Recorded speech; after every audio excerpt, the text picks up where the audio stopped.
The same old story, the same old song for the Houston Texans. They start 0-3, something that we didn't even think was going to be a reality. Now we have to live in it. Houston has let us down. And now we dive into how do we even get to this point with the Houston Texans after a promising offseason?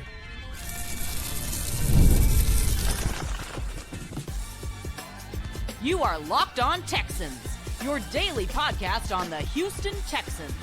Part of the Locked On Podcast Network, your team every day. Battle Red Nation, from H-Town to your town. Today's episode and every episode of the Locked On Texans podcast is for Texan fans all around. First-time listener, thank you for stopping by. But to my everydayers from the Himalayas, making the Locked On Texans podcast your first listen of the day, your first view of the day, thank you for stopping by to listen to your credential media member and Texans football analyst, John Hickman. What we diving into today, guys? Well, Houston lost another one, and this time this may have been the most disgusting loss that we've witnessed through 3 weeks. So who gets to blame first, and will we see some changes made? Rough day for the rookies, especially for left tackle Ariante Ursary. So we'll dive into the rookies and more so the usage of the rookies for a team that absolutely needs the juice. But just looking at the game and having a conversation all together about how hard it was to watch the Houston Texans play football, mainly offense, for 4 quarters, even when they had an opportunity to win the ball game late. Today's episode is brought to you by Mazda. Like our players, we sweat every detail, because when you make every move count, pulling off the unexpected is only the beginning. Stay tuned later for highlights in this week's Moving the Game Forward, Mazda Move and Be Moved. Now, I think today is a perfect episode to have a guest on. My friend, my guy, let's welcome to the show, everybody. Y'all know him from the Squad Show, Stan Norfleet. What's happening? What's happening? What's going on with it? Well, you know what's going on with it. We just did the Squad Show, so now you and I are going to have our personal one-on-one conversation. But it really all starts with this, Stan. It was hard to watch the Texans. I wasted 4 hours on the Houston Texans through 4 quarters, right? Every eye for every quarter, and it hurt every time I had to use one. Yeah. The offensive game plan was god-awful, right? 4-15 on third down. They get down to the red zone, and once again, we see Houston unable to punch it in. Now through 3 weeks, 0-4 in the red zone, 8 of 33 on third downs, and 24 penalties. And these penalties continue to come at the most inopportune time, pushing them back behind the sticks or allowing the opposing team, to get a first down. For you, what's been the hardest thing to kind of just watch and accept the fact that this team is just not going to get over the hump in this area? Yeah, I picked I picked Jacksonville 24-17. So I had them winning by a touchdown. And that's what happened. Yeah, for me, I've been jumping on the table for this, or what they say, pounding the table and stomping for. I just have an issue with how this roster was put together. You said it from day one. My everydayers, whether I had you on the show, we talked about it on the Squad Show, everydayers from the Himalayas. Stan has said this since May of 2025. This was coming out of, this is mini camp OTAs. I'm like, John, look at what is the projected offense without Joe Mixon. Right. That's not enough to go out there and put up points against NFL defenses. It's just not. And through 3 games, that has proven to be exactly the case. There's enough blame to go around. I am not satisfied with the running back room. I know I might be in the minority on that. John, I know you're a big fan of a couple guys in there. I think that the offensive line, I've been quite vocal about that, and it reared its ugly head today. Cam Robinson is a better left tackle. Now, Cam's not great, but he's better at left tackle than Ariante Ursary because of the experience. Ariante got beat today by experience. Now, that same guy wearing 41 for Jacksonville today, a year ago at NRG, he did the same thing to Larry Tunsil. That's just a really, really good football player, Josh Hines Allen, who ended up having the game-winning quarterback hit / pressure on CJ and the ball flutters out, interception. We know what the result is there. But from the running backs to the offensive line to the wide receiver room, I just don't believe this team has enough weapons to be competitive in modern NFL football. And it puts CJ in a bind. And then they've asked him to do so much more than he's accustomed to doing at the NFL level. I just think it's a bad recipe. First time play caller. I know, we'll get into the offensive line, the coaching and all of that, but I just disagree with what DeMeco chose to do philosophically and as well as Nick Caserio in terms of the roster. Last part, John. They got 2 second-round picks on that offensive line that are playing 0 snaps for you on offense. Blake Fisher, healthy scratch. Juice Scruggs is not playing any offense. You got two. Well, Juice did rotate with Laken Tomlinson against the Jaguars. Oh, he got in there. Oh, I didn't see him in there. Okay, so most second-round picks for people are starting. You got a guy that's a rotational guy at best. It was a bad plan. I'm sorry. So you asked me, that's what I saw. That's what I saw. That's how we got here. And it's been the same thing we've seen through 3 games. Yeah. And I think what's been frustrating for me is just watching, okay, for the running back group, 19 carries all together. That's including CJ Stroud, but each of the running backs ran for 4 yards per carry. Nick Chubb, 9 carries, 38 yards, 4.2 yards per carry, with a long of 8 on the day. Woody Mark, 6 carries, 27 yards, altogether 4.5 carries, 4.5 yards per carry, with a long of 8 on the day as well. And then CJ Stroud, I thought, did a good job of taking what the defense gave him. 4 carries for 22 yards, 5.5 yards per carry, with a long of 12. The offense today, and really throughout the season, but today it just seems like they are trying things that on tape doesn't look good. So you talk about philosophically, schematically, what's looking good, what's not looking good, but on tape it's not looking well. And then you go up against the Jags team that did everything in their power to give the games back over to you. I mean, shout out to the defense. They forced the Jags to 4-15 on 3rd down. They got their interception, their first interception of the year. They got after Trevor Lawrence a little bit and got some pressure on him, 2 sacks on the day, right? They held the number 1 run team in the league. There you go. I'm sorry. To 86 yards, 3.6 yards per carry. The defense did everything that they could, but on the opposite side, you have an offense that, I'm sorry, DeMeco Ryans says they're close. What are you close to? Are you close to cleaning up the penalties? Like, no. They came out and they tried to get creative. The reverse toss to Jalen Noel, that was a gain of 12. But guess what? Penalty. Now they negate that. So what is the offense close to doing? And nobody has a real answer to that, because you get healthy week in and week out. You got Christian Kirk back today. You're getting healthy. You got Andrews back. Jake Andrews back today. Yeah. Got Ingram back out there. But even at your healthiness, nothing looks like it's going to be strung together to work. Everything looks up and down, and then you continue to shoot yourself in the foot stand. That's the Houston Texans offense. I had an issue specific to today. Like, what were we trying to get done? Right? The first series, it was 3 consecutive passes. And when Nick Caley and DeMeco talk to us about offensive football for the Texans, they talk about being physical, downhill. We're done with the outside zone. We're going to be a gap scheme, power run game. How? The first series, 3 straight passes, 3 and out. And then Jacksonville luckily went 3 and out. I shouldn't say luckily. The defense forced them to go 3 and out, and then you get the ball back. But then what happens? False start by Titus. Titus had multiple penalties today. Ariante Ursery later in the ball game, 3rd quarter, face mask. Dalton Schultz, false start.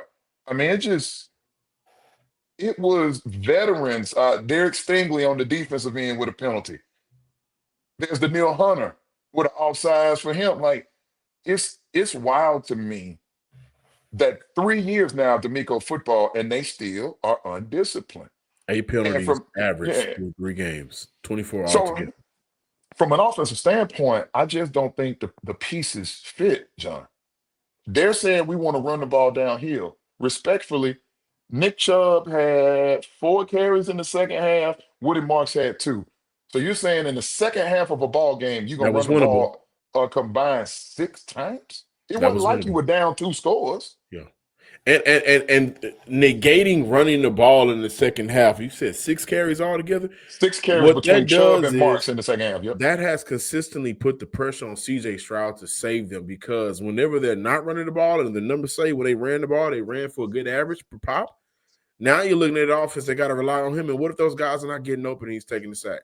We got to throw the ball out. When we come back, we have to look at, we'll take a quick break. We got to look at a rough day for the rookies, whether it was Ursary out there who had his lunch taken from him, or whether it was just the guys that were out there not getting those targets. I think we have to discuss the rookie class for Houston so far. But the offense today, this is how the drives went. Punt, 3 plays. Missed field goals, 8 plays.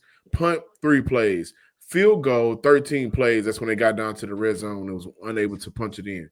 Punt, 3 plays. Punt, 3 plays. End of half. So that's 1 play. The amount of 3 and outs this team faces is we can't defend it, and it's disgusting to watch. When we come back, let's take a look at the rookies for the Houston Texans against the Jags. Texan fans, diving into the Texans talk can be frustrating for a lot of us right now. This is your therapy session, but also, you know what can make us all feel better? Putting some extra cash in our pocket. This episode is brought to you by Prize Picks, the daily fantasy app where making the right call can actually pay off big. You and I make decisions every day, but on Prize Picks, being right means cashing in. With football and NFL back, college as well, Prize Picks is the simplest and fastest way to get in on the action. Just pick more or less on 2 to 6 player stat projections, and you can turn your hot takes into real prizes, all in less than 60 seconds. Quick, easy, honestly, my favorite way to follow along with football. I love checking my cash projections like Josh Allen on more or less than 270 passing yards, or Saquon Barkley more or less than 1 rushing TD. Download the Prospect app today and use code LOCKEDONNFL to get $50 in lineups after you play your first $5 lineup. That's code LOCKEDONNFL for $50 in lineups after you play your first $5 play. Prospects, I don't know about y'all, but it's good to be right. Continue with the conversation of just what's been going wrong with the Houston Texans, and I want to say a combination of everything has been going wrong for the Houston Texans. We get to the second half, Stan, 4 plays, negative 11 yards, punt. Get to the fourth quarter. The Houston Texans, and shout out to their defense, they only had 1 drive in that third quarter offensively. They get to the fourth quarter, 5 plays, 31 yards, interception, and then it goes punt, touchdown when Nico Collins got open on a good double move route, fumble, busted coverage, but I think he did a good job of trying to, on the route, fumble, and then interception. So whenever they did have the ball in the second half, they weren't able to really do much with it, with the game still in play outside of the 1 touchdown. The offense struggled throughout the game, but what's been alarming to me is the fact that, because we'll talk about Ursary, Jaden Higgins, 1 target, 1 catch, 5 yards. Jalen Noah, 1 target, 1 catch, 4 yards. They combined for 2 catches for 4 yards on an offense that is struggling to get juice. Woody Marks got busy today. I think he did a fairly good job with his carries, and I think he needs to get more carries. I think he's an underrated runner. A lot of people look at him as a pass catcher, but Stan, why are we not able to see these rookies get on the field consistently, get the opportunities and get the targets to give this offense something that they're lacking?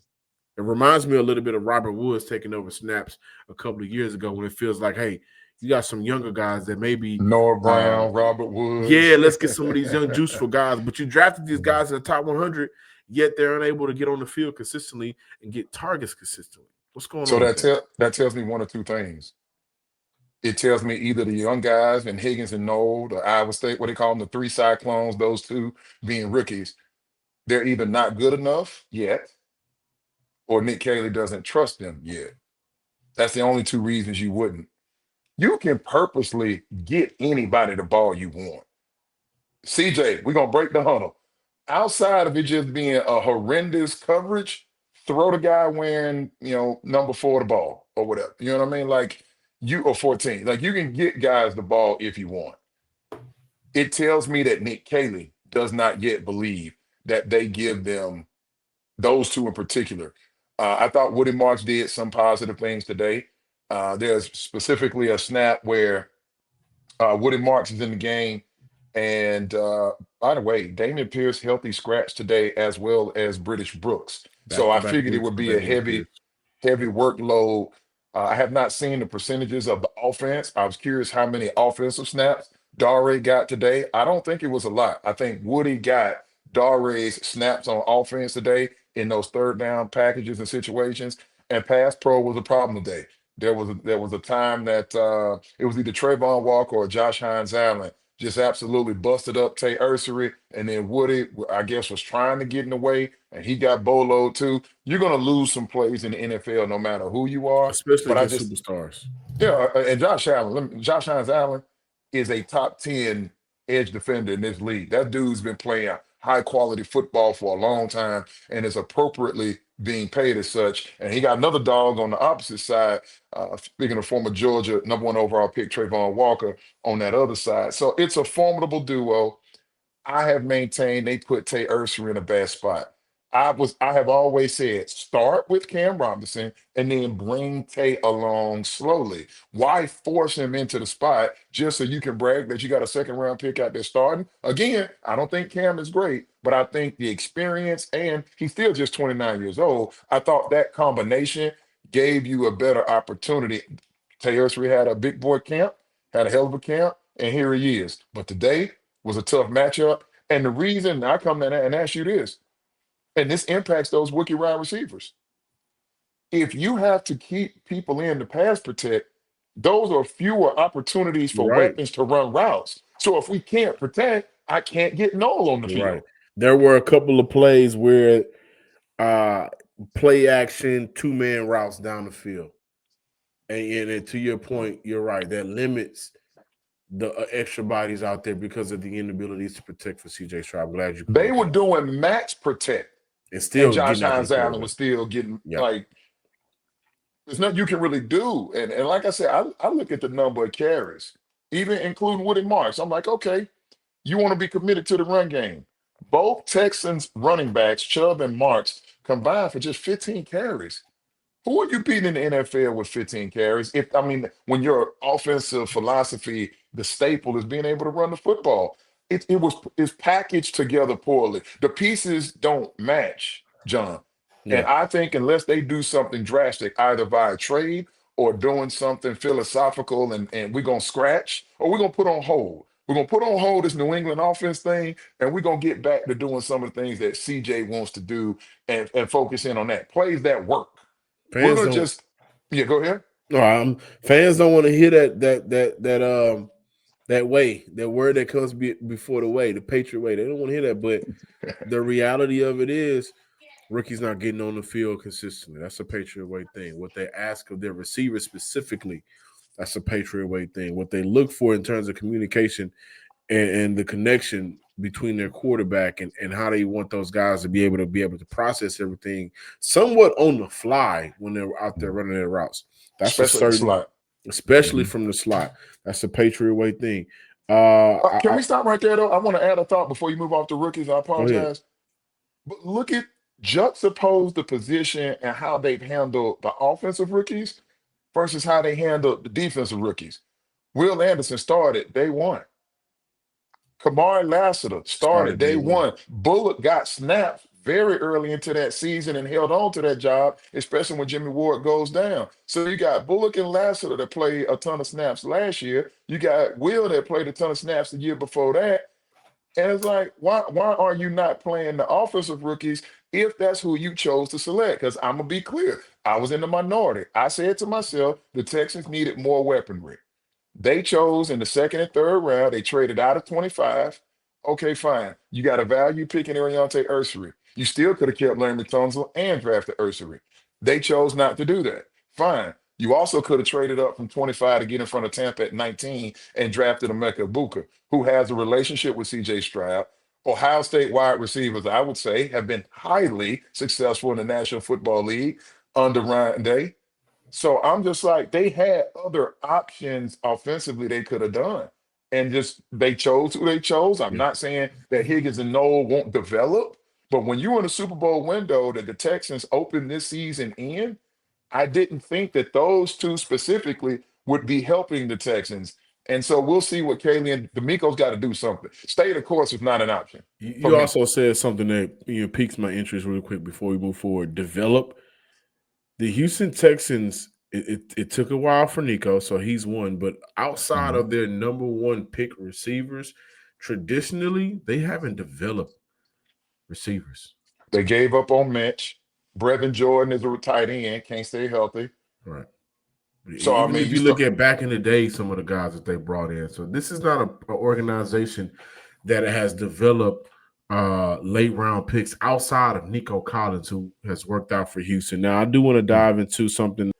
Now, I do kind of want to shift our conversation to the defensive side of the ball. I thought the defense played great, but there was a conversation we had in the offseason about a young man where I was like, hey, he needs to be better at with his angles and his eyes and discipline coming downhill. And that was Caleb Bullock. And for Yeah. 3 weeks now, all of those things has hurt the Houston Texans defense in some kind of way. Can we talk about the young man Bullock and how his performances has kind of hurt the secondary, who he claimed would be best secondary in the NFL this preseason? Yeah, I thought it was a little premature. A young man coming off a fantastic rookie season. I remind everybody that Kalen Bullock did make Pro Football Writers of America's all rookie team. So this is a guy that has acclaimed some 5 interceptions, tied for the team lead with Stingley, I believe. And so if he didn't, I know he's tied the lead if he didn't have it by himself outright. Nonetheless, I thought Bullock's game would elevate just going into that sophomore season, knowing how to prepare in the offseason, the rigors of the NFL, knowing DeMeco Ryans' scheme and where he would fit into that scheme. And then with the addition, you've seen Kenyon Green out, a bust, the number 15 overall pick, bust for the Texans. And then you swap him out, and here comes a man like CJ Gardner-Johnson. You would think having a player like that and his experience and his playmaking ability alongside to mentor a young man, to help him be more disciplined in his eyes and his play. And Bullock, thus far in 2025, is not playing. And I'm not talking about just the plays on the ball. I harken back to the Rams game, having some very bad eyes, cost them a big play for the LA Rams to one of their backup tight ends. I think about today. In fact, in the third quarter, Bullock misses a tackle. Number 11, Washington, wide receiver for Jacksonville, picks up big yardage. So, like, he plays a position that's Bullock. When you're wrong, everybody can see it, but it's also expensive for the defense because it gives up so many yardage and chunk plays, so much yardage and so many chunk plays that it can make it a challenge to overcome. So, Bullock, I don't know where his health is. We know Stingley left the game and did not return today. Bullock has been nicked up going back to last year. So I don't know where he is from a health standpoint, but he has not been playing anywhere near a commensurate level to where he was last year. I want to shout out Will Anderson. I want to shout out Kamari Lassiter. I thought that, when you look at who balled out for the Houston Texans, Sheldon Rankins, by the way, defensively, who held that team in check for a mighty long time. Some of the stars and the best players for that team on the defensive side of the ball came out for Houston. But again, it just seemed like it was not enough. Now, offensively, they struggled heavily. Defensively, they made some plays throughout the game. But overall, this team has started 0-3 on this season. Who gets the blame, and will we see a change? Should we see a change? More Locked On Texas talk on the opposite side. Texas fans, this episode is brought to you by Mazda, moving the game forward for those who believe it's not just about playing the game, it's about redefining it. There are moments that do more than just put points on the board. They move crowds, move culture, and keep moving the game forward. This week's moment that moved the game forward for the Texans, who had a rough game. A lot of us had time watching that game. I will say this: it was good to see Nico Collins come alive. Now, granted, the fumble hurt Houston when they was moving the rock, and they were doing a very good job of driving downfield, and it felt like they'd go down there and score and win the game. But it looked good to see him get those 11 targets, to get those 8 catches, to get that 50-yard bomb touchdown. If there was a silver lining in all of the madness and chaos that this offense is put out there on the field, I will say it was Nico Collins coming alive and doing what he does best against the Jacksonville Jaguars. I thought that was cool. That moment helped define the game, with the potential of the game at that point for the Houston Texans. And I felt like, hey, they had a shot. When you follow what moves you, the unexpected is only the beginning. And just like there's more to every highlight, there's more to a Mazda vehicle. Mazda, move and be moved. And also, Texas fans, I know it was a rough day out there for us watching the game, and I get that. However, FanDuel can kind of alleviate some of the stress that you may be going through right now. Because right now, new customers can bet just $5, and if your bet wins, you'll get $300 in bonus bets to use across the app. It makes every game more exciting, whether you're watching your team or just keeping an eye on your fantasy lineup. Quick, easy, and the best way to add a little bit more energy and excitement to your Sundays. And for most of us, we needed that energy and excitement this Sunday because it wasn't coming from the Texas game. So are you ready to play? Download the FanDuel app now by visiting FanDuel.com in the App Store or the website to get started. That's FanDuel.com to place your first $5 bet. The Houston Texans are nowhere near where many of us thought that they would be. Now, I think I had the season starting out for Houston 2-1, opening up the year with a loss to the Rams, but they are 0-3 standing again through 3 games, 24 penalties, 0-4 in the red zone, 8 of 33 on third down. These guys are not getting it done. And then we saw a little mini blow up on the sideline. I missed it. I was listening to you tell me about it. I didn't I see it saw it real time. live, and I was like, is DeMeco? DeMeco's kind of cool, level-headed most of the time. He's got a smile on him. But he was going off, and I said, is that DeMeco and Nick Caley going back and forth? And it wasn't even a real back and forth. It was a DeMeco. That was a one-sided. It was a one-sided thing. He's frustrated. You can hear it in his voice. His tone has changed a lot. I think he's doing a good job, albeit trying to, rally the troops from a coaching standpoint. But I wonder what those coaching rooms and those meetings look like for a team that had all the hope in the world. Now, Stan, Nick Caserio decided to bring in Nick Caley and to promote in-house with Cole Popovich. I think Cole Popovich has done a better job coaching this year than what we saw last year, and we're not even halfway through the season. But there's a lot of Patriot handprints on this team, and it's starting to stink up any chance this team has to be successful. So do you go with Nick Caley catching the blame? Do you go with Nick Caserio catching the blame? Do you go with DeMeco Ryans for catching the blame? Where are we pointing these fingers to, and do we expect to see a change? Do you expect to see a change? Well, I think the players ultimately get most of the blame because you're the one out there doing the activity. So CJ Stroud has to be better. CJ Stroud, you can't stare down in the double coverage and hang the ball up there. You know that. Daria Gumbawale, LA Rams game, week 1. Nico Collins, guys that are typically reliable and sure-handed from a football protection standpoint. Those guys fumble in critical moments. Like, those are on players. Ariante Ursery and not knowing him and Woody Marks, who's going to protect on the inside, who's going to protect the outside. Those are players. Because at the end of the day, it doesn't matter what the coach has called. There's a man in front of you that's trying to get to CJ. Y'all have to communicate. And so, again, those are player penalties. Grabbing a man face mask, that's on you.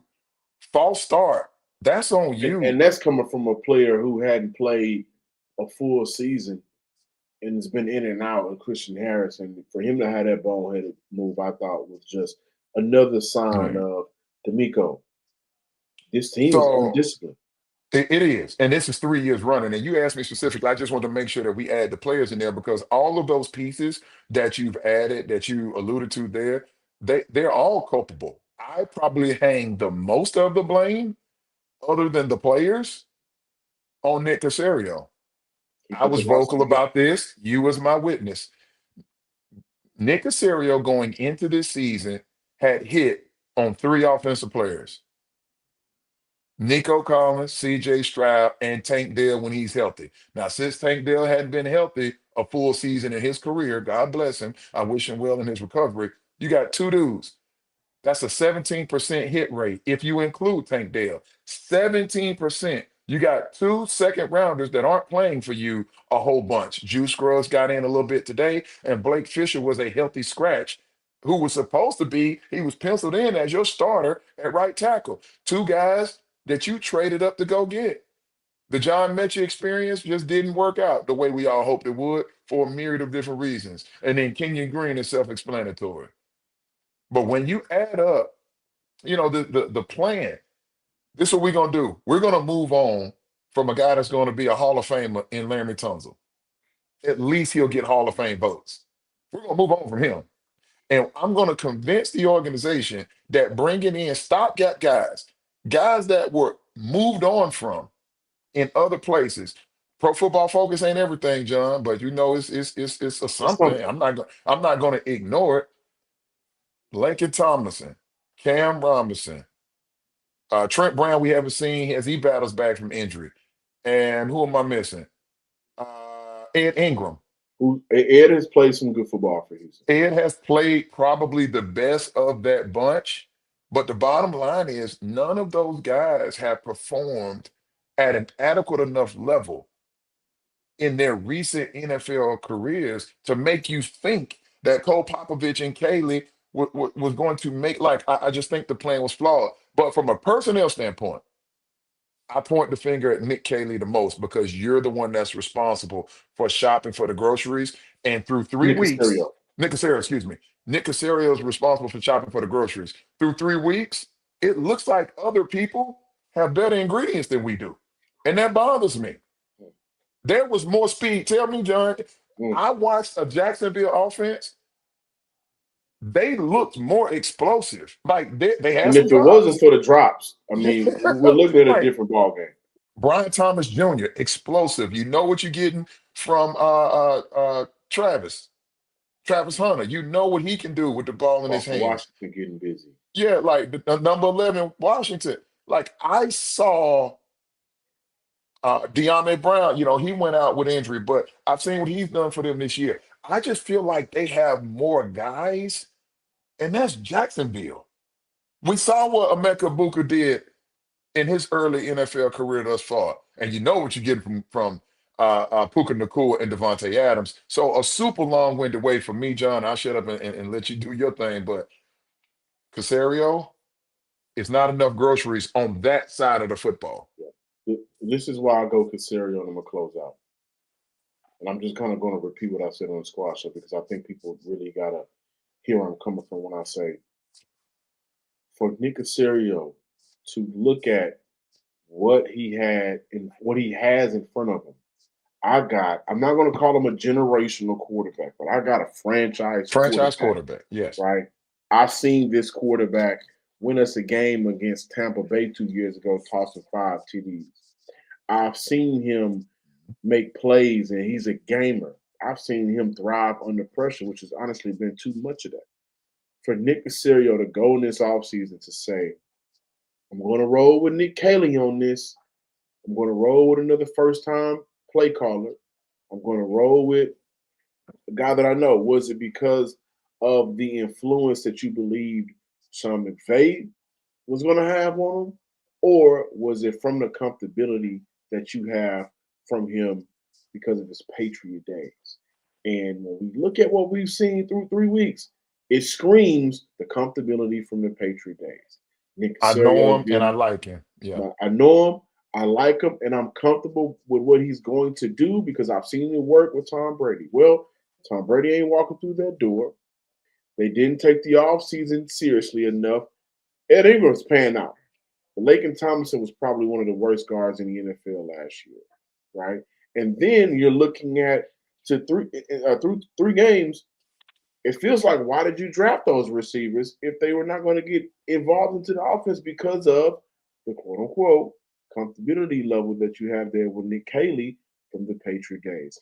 It's been a mistake. This offseason was a mistake. Oh, and by the way, Darrell Taylor, healthy scratch for Houston. Came over from Chicago, a guy that really can help them from a pass rush standpoint. I said when I was doing my 53 man, it was probably some Darrell Taylor versus Dylan Horton. It looks like Horton has won out. Horton is playing real snaps. He showed up in the stat sheet today. Didn't I see that? Yeah, he got a half a sack today. Yeah, Dylan Horton in there with half a sack. So it's been rough, Stan. And what I would like to do, I know we had a squad show. I want to bring you back on because we do have to close out. To just look at some of the mistakes and the silver lining of good things that Houston has done, to highlight where they can continue to get better and improve, or just highlight where they need to absolutely move away from. In my opinion, I don't know when, but internally, does Gerard Johnson start getting a little bit more involved in how they go about the offensive play calling and preparing for games? they can't do the same thing. Like DeMeco cannot allow Nick Caley to keep doing what he's doing. Cannot, because if so, then now I'm looking at DeMeco Ryans as a Bingo. head coach, and I'm thinking to myself, you're marrying yourself to somebody who ain't worth it. And if it ain't worth it, then somebody gonna be out that door. And the McNairs may be keeping an eye on all three of them.